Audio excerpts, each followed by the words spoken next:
नमस्कार जी, स्वागत है सबका हमारे इस मॉर्निंग बुलेटिन में। मैं संजीव शर्मा हूं। आप पंजाब केसरी टीवी देख रहे हैं। जल्दी से जल्दी जुड़ जाइए और कमेंट भी कीजिए। वरुण खाची जी, सबसे पहले आने के लिए आपका स्वागत। यशपाल राव जी, दीक्षित ठाकुर जी, राजेश गंगोत्रा जी, सबको सुप्रभात।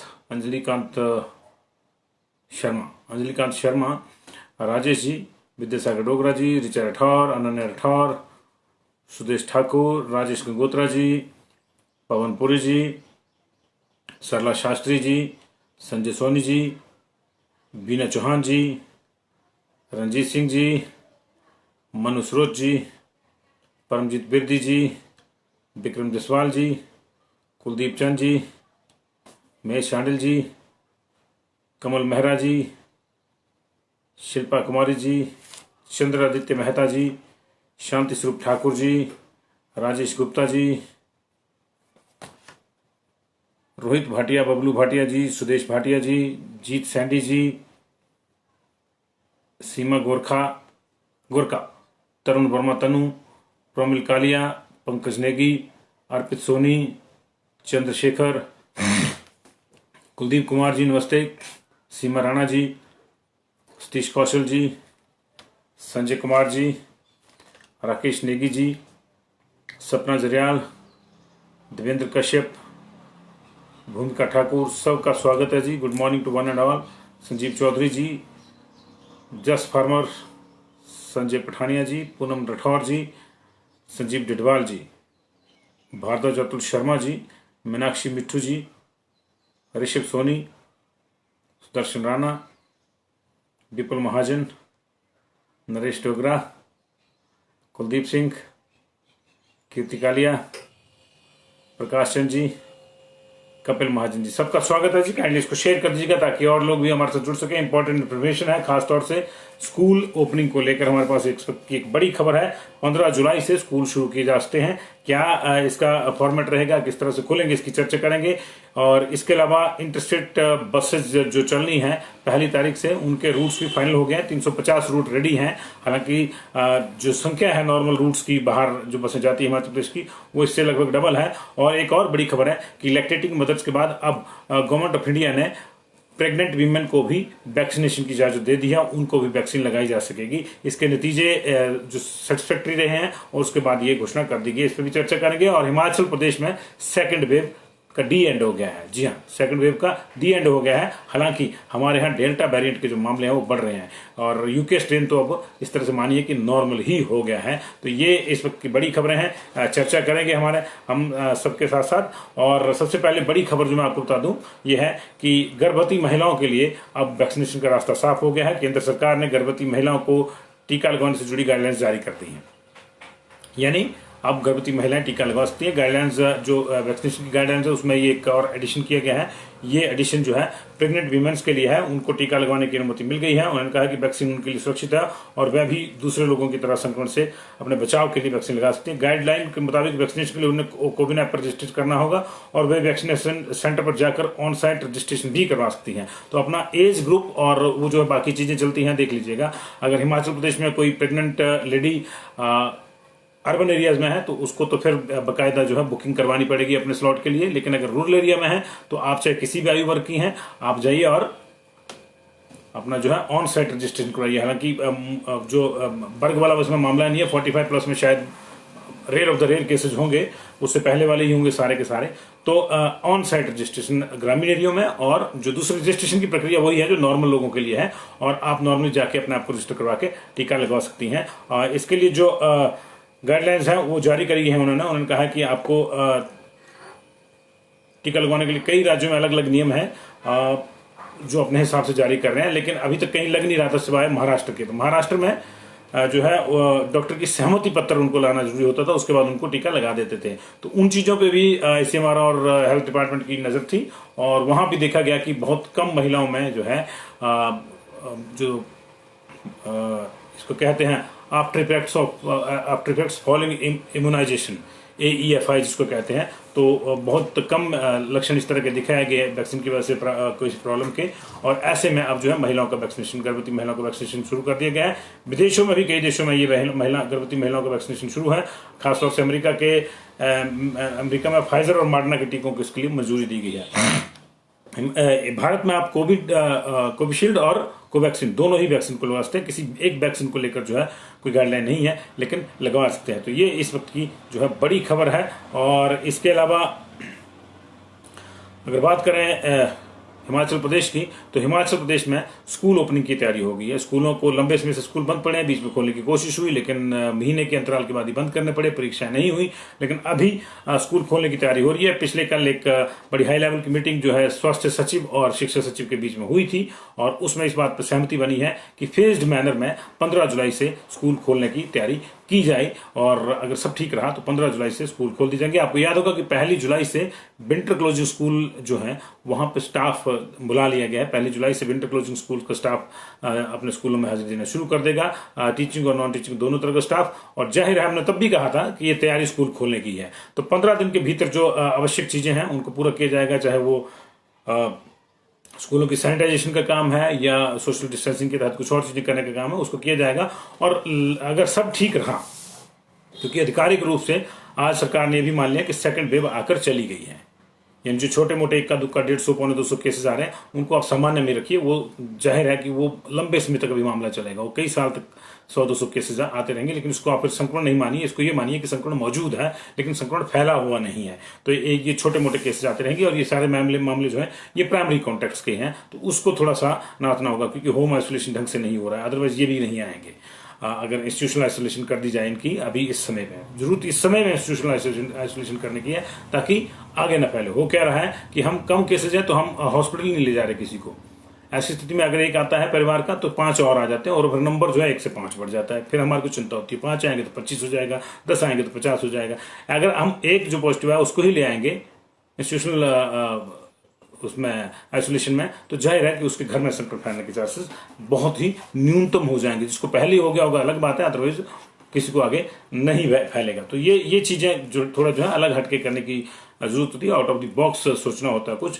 खैर, स्कूलों की बात हो रही है, तो अभी जो स्कूल हैं वो फेज्ड मैनर में खोलने की तैयारी हो रही है। Phased manner in the sense कि आपको याद होगा पिछली बार भी जब स्कूल ओपनिंग का चरण शुरू हुआ था, तो पहले चरण में ये किया गया था कि पेरेंट्स की सहमति के, पेरेंट्स की कंसेंट से बच्चे गाइडेंस के लिए जा सकते थे स्कूल में। अभी भी यही है कि 10वीं और 12वीं वालों को ही सबसे पहले बुलाया जाएगा। एक तो वो बड़े हैं और थोड़ा उनकी क्लासेस जो है वो बोर्ड क्लासेस होती हैं। तो 10वीं और 12वीं के बच्चों को अभी 15 जुलाई से ये संभव है, अगर सब कुछ ठीक रहा तो 15 जुलाई से विंटर क्लोजिंग स्कूल में उनको जो है बुलाया जाएगा। और ये बिल्कुल गाइडेंस वाला जो स्टेप होगा पहला वही होगा कि गाइडेंस ग्रुप्स के तौर पे बुलाया जाएगा। 6 या मैक्सिमम 6 का रखा गया है, 6 या 7 या 4 से 6 लोगों के बीच में, बच्चों के बीच में पेरेंट्स की सहमति के साथ वो स्कूल जाके किसी विषय पर या किसी पार्टिकुलर लेसन पर अपना गाइडेंस स्कूल के टीचर से ले सकते हैं। धीरे धीरे फिर इसको आगे बढ़ाया जाएगा। पिछली बार भी यही हुआ था, गाइडेंस क्लासेस शुरू हुई थी और उसके बाद धीरे धीरे फिर नॉर्मल क्लासेस की रूटीन आया। लेकिन जब तक प्री बोर्ड के पेपर खत्म होते तब तक कोविड ने फिर से हल्ला बोल दिया और फिर मामला बंद हो गया। तो उसी फॉर्मेट में इनको खोलने की तैयारी हो रही है और स्कूल खुलने ही है। और यकीन मानिए कि इस बार जो बच्चों, जिन कई बच्चों के दिमाग में ये भी होगा कि पिछली बार जो है प्रमोट हो गए थे, फिर +2 वाले इस बार प्रमोट हो गए, तो हमारी जब बारी आएगी 10th की या +2 की तो हम भी प्रमोट हैं। ऐसा बिल्कुल नहीं होगा। क्यों नहीं होगा? उसकी वजह है। उसकी वजह यह है कि अभी जुलाई के एंड तक या अगस्त के फर्स्ट वीक में बच्चों की वैक्सीनेशन भी शुरू हो जाएगी। 18 से कम वालों की वैक्सीनेशन जो है वो शुरू हो जाएगी। 5 से 18 साल वालों के बच्चों की जो है वैक्सीनेशन शुरू हो जाएगी। और अगर वो शुरू हो जाएगी तो जाहिर है कि भले ही पहली, दूसरी, तीसरी, चौथी, 5वीं, 6वीं, 8वीं तक के स्कूल ना लगें, वो लेट लगें, लेकिन 8वीं ऑनवर्ड जो है वो मैक्सिमम क्लासेज जो है वो एक्टिवेट हो जाएंगी। और थर्ड लहर जो है उतनी ज़्यादा स्ट्रॉन्ग उसके बाद नहीं आएगी। अगर बच्चों की वैक्सीनेशन उससे पहले हो जाती है तो बहुत ज़्यादा उसका फर्क पड़ेगा। तो ये होगा ही होगा कि आपकी जो वार्षिक परीक्षाएं हैं जो मार्च में होती हैं, ख्याल की तब तक तो थर्ड लहर भी आके चली जाएगी। और सेकंड के बाद थर्ड लहर पहले से कम आती है और थर्ड लहर के बाद फोर्थ उससे भी कम आती है अगर आई तो।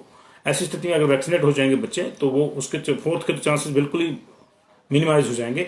और इस चीज़ के चांसेस बिल्कुल हैं। ख्याल रखिएगा कि ऑफलाइन क्लासेस लगेंगी, स्कूलों में लगेंगी, फिजिकली आपको स्कूल क्लासरूम में होंगे आप, और आपको पेपर भी जो है एग्जामिनेशन हॉल में ही देना पड़ेगा। तो इस चीज़ को निकाल दीजिएगा, तैयारी आप उसी हिसाब से करिएगा। लेकिन फिलहाल तैयारी है कि 15 जुलाई से शायद, अगर सब कुछ ठीक रहा तो 15 जुलाई से कुछ बैचेस जो हैं या सरकार ये अलाउ कर सकती है कि पेरेंट्स की सहमति से बच्चे स्कूल में जाकर टीचर से गाइडेंस ले सकते हैं और धीरे धीरे फिर उसको रेगुलर क्लासेज में कोशिश की जा सकती है, क्योंकि ये भी होता है कि अल्टरनेट डेज पे फिर उसके बाद क्लास लीजिए जाए, एक दिन एक बैच की, एक दिन दूसरे बैच की। अगर 40 लोगों का बैच है तो 20-20 50% के साथ आधार पर तो कई चीज़ें चल रही हैं, और बड़ी लंबी मैराथन बैठक हुई है, उसमें कई चीज़ों पे जो है चर्चा हुई है। और धीरे धीरे, क्योंकि ये तय है कि स्कूल तो खोल नहीं है, स्कूलों को बंद रख के तो काम हो ही नहीं सकता है जी। तो ये है फेज्ड मैनर में खुलेंगे ये, और ये बड़ी खबर इस वक्त की है। हिमाचल प्रदेश इसके लिए तैयारी कर रहा है, और बच्चों का वैक्सीनेशन अगर शुरू हो जाता है जुलाई के एंड या अगस्त के शुरू में, तो मुझे लगता है कि ये सारी समस्याएं और भी ईज आउट हो जाएंगी। मैं ये तो नहीं कहता कि खत्म हो जाएगी कोरोना की समस्या, लेकिन बहुत मिनिमाइज हो जाएगी। और हम लोगों की भी चिंता यही है कि बच्चे बिना वैक्सीनेशन के अगर स्कूल जाएंगे तो प्रॉब्लम रहेगी। तो टीचर्स का वैक्सीनेशन शुरू है जी, 26 तारीख से टीचर्स का वैक्सीनेशन शुरू हो गया है। जो बड़े बच्चे हैं जिनके कॉलेज पहली तारीख से खुलने हैं, उनका पिछले 2-3 दिन से वैक्सीनेशन स्पेशली हो रहा है, और उनके कॉलेजेस में और जो एजुकेशनल इंस्टीट्यूट हैं, ITI वगैरह, वहीं पे वैक्सीनेशन के कैंप लग रहे हैं, और अभी और लगेंगे। तो ये तैयारी सारी उसी को लेकर है कि एजुकेशनल सिस्टम जो हमारा एक तरह से स्टैंड स्टिल हो गया है। हालांकि टीचर्स हमारे बहुत मेहनत कर रहे हैं, वो ऑनलाइन पढ़ा रहे हैं, और बाकी जगह भी उनकी ड्यूटी ली जा रही है, कोविड फ्रंट्स पे भी उनकी ड्यूटी ली जा रही है। लेकिन फिर भी जो फिजिकल एक्सपीरियंस है हमारे यहाँ क्लासेस का, वो फिजिकल ही है। ऑनलाइन का तो अभी पूरी दुनिया में टोटल ऑनलाइन का नहीं है कंसेप्ट कहीं भी। तो उस चीज को जो है धीरे धीरे रेस्टोर करना, उसी स्थिति में ये मामला है। रेस्टोर बस सर्विस भी हो जाएगी आपकी, इंटरस्टेट बस सर्विस। प्रदेश के भीतर अभी आधे रूट ही चल रहे हैं, हालांकि जो इंटर डिस्ट्रिक्ट रूट्स हैं वो आधे ही चल रहे हैं। 1500-1600 के आसपास HRTC के रूट चल रहे हैं, और 300 से 400 रूट्स के आसपास प्राइवेट बसेज ऑपरेट कर रही हैं। लेकिन उससे काफी लोगों को राहत मिली है। अभी समस्या जो है मेन, वो समस्या ये है कि बाहर जिन लोगों ने जाना है, जो आम आदमी है, गरीब आदमी है, जिसको बस ही एकमात्र साधन है इंटरस्टेट के लिए, जिसको अगर चंडीगढ़ जाना है, किसी को बीमारी की हालत में, या दिल्ली जाना है, या पंजाब या कहीं और जाना है बाहर, तो उसके लिए अभी पहली तारीख से इंटरस्टेट बसेज खुल रही है। लेकिन सारी इंटरस्टेट बसेज नहीं खुलेंगी। हमारे पास लगभग 708 रूट हैं जी, if I am not wrong, तो 708 रूट हैं जी बाहर के लिए। बिल्कुल ठीक है, 708 रूट है हमारे पास बाहर के लिए, और इनमें से 350 रूट पहले दिन खोल दिए जाएंगे। यानी मोर देन 50% जो है, ऑलमोस्ट 50% रूट्स जो हैं वो पहले दिन खोल दिए जाएंगे। इसमें हरिद्वार के रूट्स, दिल्ली के रूट्स, पंजाब, चंडीगढ़ के रूट्स मैक्सिमम होंगे इसमें। कुछ रूट इसमें 1 या 2 रूट जो जम्मू और पठानकोट के भी हैं। अभी जम्मू जाएगी या नहीं जाएगी ये देखना होगा। अभी पठानकोट के रूट तो इसमें निश्चित तौर से 10 रूट ऐसे हैं जो पठानकोट जाएंगे। तो 350 रूट रेडी कर लिए गए, बसेस बिल्कुल रेडी हैं, और सुबह अपने अपने टाइम जोन के रहते बसेस को चलेंगे। और इसमें दुनिया के सबसे ऊंची सड़क से और गुजरने वाला सबसे लंबा बस रूट दिल्ली ले सर्विस जो है वो भी शुरू हो रही है, क्योंकि एक तो टूरिज्म है, दूसरा रोड क्लियर हो गया है। तो दिल्ली ले, जिसको कहते हैं, मनाली ले भी बोल देते हैं उसको सर्विस, लेकिन दिल्ली ले रूट जो है वो 1.5 साल के बाद जो है वो खुलेगा। और ये जो रूट है इसका 1548 रुपये किराया है, और 1026 किलोमीटर अब इसकी जो है डिस्टेंस है, क्योंकि ये 46 किलोमीटर कम हो गया है जब से टनल बनी है, अटल टनल बनी है। तो अटल टनल से ये दिल्ली ले रूट वाली जो बस है वो पहली बार पहली तारीख को गुजरेगी। आप लोगों में से कई गुजरा आए होंगे, कईयों ने जो है उसको वर्चुअली क्रॉस किया होगा, लेकिन ये एक्चुअली भी और वर्चुअली भी ये बस जो है पहली तारीख से क्रॉस करेगी। तो पहले 272 किलोमीटर दूरी थी दिल्ली से लेके, अब ये 226 रह गई है। 46 किलोमीटर के आसपास जो है ये कम हो गई है। रोहतांग वाला जो पेंच है बीच में वो खत्म हो गया है, तो ये यात्रा भी थोड़ी आसान हो गई है। अब सिर्फ बीच में जो सरचू और श्रृंखला वाला स्ट्रेच है वो आएगा। तो ये दुनिया के सबसे लंबा रूट माना जाता है, और दुनिया की सबसे टफ मोटरेबल सड़क मानी जाती है मनाली ले वाली जो सड़क है। मनाली तक तो खैर मजे हैं, लेकिन मनाली से ले आगे रोमांच है। मैं ये नहीं कहूँगा कठिनाई है, रोमांच है जी। तो ये मामला है। और सेकंड वेव का एंड HP गवर्नमेंट ने एक तरह से आधिकारिक रूप से मान लिया है। कल जो डाटे जारी किए गए उसके मुताबिक अब सेकंड वेव को हम मान के चल रहे हैं कि वो ऑलमोस्ट एंड हो गया उसका। अब अगर कहीं खुदा न खास्ता आई तो थर्ड वेव आएगी, कितनी आएगी कितनी नहीं, ये हम लोगों पर भी डिपेंड करता है। अगर हम लोग नियमों का पालन करेंगे तो नहीं आएगी उतनी ज़्यादा। लेकिन दूसरा पहलू ये भी है कि 18,370 एवरेज जो नंबर है डेली बाहर से गाड़ियां आने का वो है। 14 तारीख के बाद डेली जो एवरेज है गाड़ियों का बाहर से आने का वो 18,370 है। बसें भी नहीं चली हैं, 18,370 है। मतलब आप देख लीजिए 4 लोग भी होंगे तो 2.25 लाख लोग जो है डेली आ रहे हैं बाहर से, और आ रहे हैं और जा भी रहे हैं। 1-2 दिन के अंतर के बीच में ये चीज़ें वहीं आ रही हैं। 18,000 आ रहे हैं तो 15, 16, 17, 18 जा भी रहे होंगे। ये इनफ्लो जो है 18,000 का औसत है। और 14 तारीख से लेकर जो है 2,57,179 गाड़ियां अब तक आ चुकी हैं। पिछले कल डाटा दिया था। उधर आज कोविड का भी डाटा दिया है सरकार ने कि 1113 सैंपल जीनोम सिक्वेंसिंग के लिए भेजे गए थे। उसमें फॉर्चुनेटली डेल्टा प्लस का कोई भी वेरिएंट जो है वो डिटेक्ट नहीं हुआ है, लेकिन यूके वेरिएंट अब हिमाचल प्रदेश में आम है। 109 केसेस जो हैं 1100 में से उसमें यूके वेरिएंट के आए हैं, और 46 जो हैं वो कपा वेरिएंट के आए हैं, और 76 सैंपल जो हैं, माफ कीजिएगा, 8 सैंपल जो हैं वो आए हैं कपा सैंपल के, कपा वेरिएंट के, और 76 सैंपल जो हैं वो डेल्टा स्ट्रेन के हैं। तो डेल्टा स्ट्रेन के 76 सैंपल हमारे यहाँ हैं, लेकिन डेल्टा प्लस का कोई भी सैंपल अभी हमारे यहाँ नहीं पाया गया। लगातार दिल्ली के लिए जो है एनसीडीसी जिसको कहते हैं, नेशनल डिजीज कंट्रोल सेंटर, उसमें हम लोग अपने सैंपल भेज रहे हैं। डेली 200 सैंपल भेजने की बात हुई है, तो लगातार भेज रहे हैं। उनके रिजल्ट्स भी पोर इन कर रहे हैं, और वो रिजल्ट्स यही बताते हैं कि अभी डेल्टा प्लस से हम लोग सुरक्षित हैं। डेल्टा तो पूरे देश में ही था, डेल्टा ही सेकंड वेव लाया। जहां तक सेकंड वेव के एंड करने की बात है, तो मैं इसलिए बता रहा हूं क्योंकि एक डाटा जारी किया गया हमारे को कि सेकंड वेव में 1,43,262 लोग पॉजिटिव आए हैं, जबकि फर्स्ट वेव में 58,403 लोग जो हैं वो पॉजिटिव आए थे, सिर्फ 58,403। तो ऑलमोस्ट ये डबल हो गया था जी सेकंड वेव में। और इसको क्रॉस चेक कहाँ से हो रहा है? ये क्रॉस चेक भी हो रहा है। ये डाटा पॉजिटिव आने वालों का डबल हुआ तो निश्चित तौर से आपका रिकवरी जो आपका पॉजिटिविटी रेट है वो रिकवर होगा। तो पहली वेव में जो हमारा पॉजिटिविटी रेट था स्टेट का ओवरऑल औसत वो 5.48 था, दूसरे में ये 10.73 चला गया था। पहली जो वेव थी उसने यहाँ पे 982 लोगों की जान ली, लेकिन दूसरी जो वेव थी वो 2475 लोगों की जान ले चुकी थी 27 तारीख तक। ये गवर्नमेंट का डाटा है, इसमें थोड़ा सा 10-20 का फर्क हो सकता है क्योंकि हमारे यहाँ कुछ ज़्यादा दर्ज हैं, लेकिन 2-3 दिन बाद अगर देखेंगे, जिस दिन मान लीजिए ये बिल्कुल खत्म हो जाएगा कोविड, उसके भी 2-3 दिन बाद तक ये डाटा अपडेट होता रहेगा गवर्नमेंट का, क्योंकि गवर्नमेंट की चीज़ें हैं धीरे धीरे आती हैं। सीएमओ ऑफिस से फाइल जाएगी, फिर शिमला में वो डॉक्यूमेंटेशन उसकी जो है एंटर होगी, तब उस साथ आता है। लेकिन ये डाटा जारी करने का सीधा सा मतलब यही है कि हम ये मान के चल रहे हैं कि दूसरी वेव खत्म हो गई है, लेकिन तीसरी वेव का खतरा है। तीसरी वेव के लिए सरकार तैयारियां कर रही है, खासतौर से बच्चों के लिहाज से ज़्यादा तैयारियां की जा रही हैं। और बच्चों में इससे पहले एक जो सिंड्रोम है वो भी पाया गया, जिसमें श्वसन तंत्र को प्रभावित करने वाला सिंड्रोम है वो ऑलरेडी पाया गया है, और उन बच्चों में यह ज़्यादा पाया गया है जो कोविड का शिकार हो चुके हैं। तो ये इसका मतलब ये नहीं कि सभी बच्चों में है, इसलिए अपने बच्चों को आप सुरक्षित रखिए, आप खुद भी सुरक्षित रहिए। बहुत बहुत शुक्रिया आपका। दिन भर मुलाकात होती रहेगी, बाकी खबरों के साथ भी इसको शेयर कर दीजिएगा। 2-3 चीज़ से विजय कुमार जी, कोचिंग सेंटर को लेकर अभी कोई गाइडलाइन नहीं है। पहली तारीख से कोचिंग सेंटर नहीं खुल रहे हैं, अगला जब भी फैसला होगा उसमें बताया जाएगा कि खुलेंगे या नहीं खुलेंगे, और जब सरकार खोलेगी तभी खुलेंगे, हमारे कहने से नहीं खुलेंगे। तो ये मामला जो है इस तरह से हो रहा है। और नहीं, उत्तराखंड बॉर्डर तो खुला ही हुआ है जी, आज खुल जाएगा कि मतलब मैं समझा नहीं। निकेश सूद जी, आप कौन सा उत्तराखंड का बॉर्डर आज खुलवाना चाह रहे हैं? बॉर्डर तो सारे खुल गए हैं जी, बॉर्डर तो सारे खुल गए हैं जी।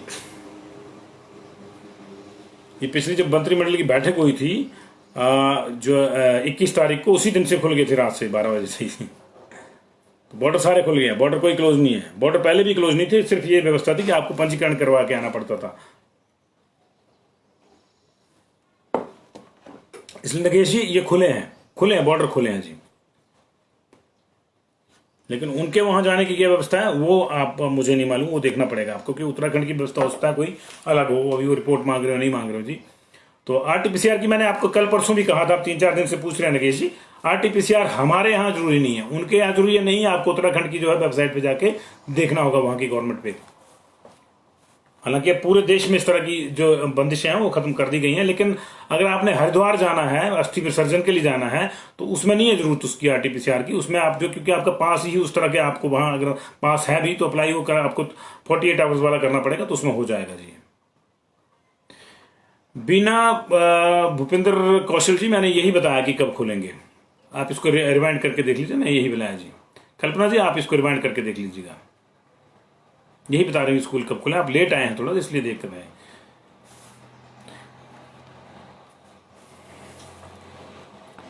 यस्टरडे केसेस इन इंडिया पूछा है जी, और प्रेग्नेंट लेडीज लगवा सकती हैं जी, बिल्कुल मैंने यही कहा जी। और यही बोला जी, प्रेग्नेंट नीरू दत्याल जी प्रेग्नेंट लेडी जा सकती हैं और अपने एरिया के हिसाब से वो अपना वो जो वैक्सीनेशन करवाएं। एरिया मतलब अगर अर्बन एरिया है यहाँ पे तो फिर उनको स्लॉट बुक करवाना पड़ेगा 18 से 44 वाले में, और अगर अर्बन एरिया नहीं है तो फिर वो रूरल एरिया में वो वॉक इन जा सकती हैं, वॉक करके जा सकती हैं, जिसको वॉक इन रजिस्ट्रेशन कहते हैं, वो रजिस्ट्रेशन उनकी वहाँ पे हो जाएगी जी।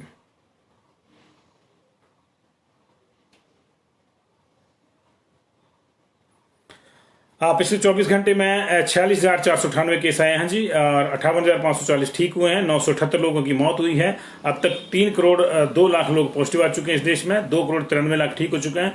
3,96,000 जो है वो मौतें हो चुकी हैं, और इस समय एक्टिव केसेस की संख्या 5,60,000 के 68,000 है, माफ कीजिएगा, हाँ 5,68,000 है जी।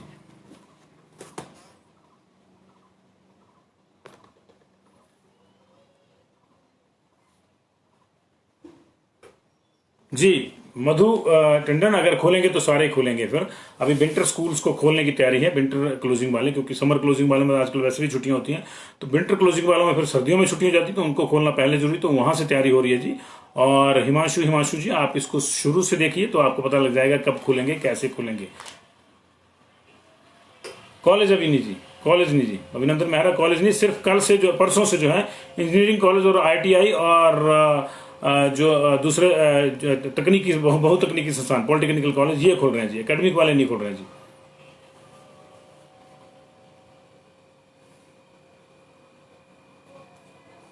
थैंक यू जी। इसको जरा आप रिवाइंड करके देखिए जी, स्कूल का मैंने सारा मामला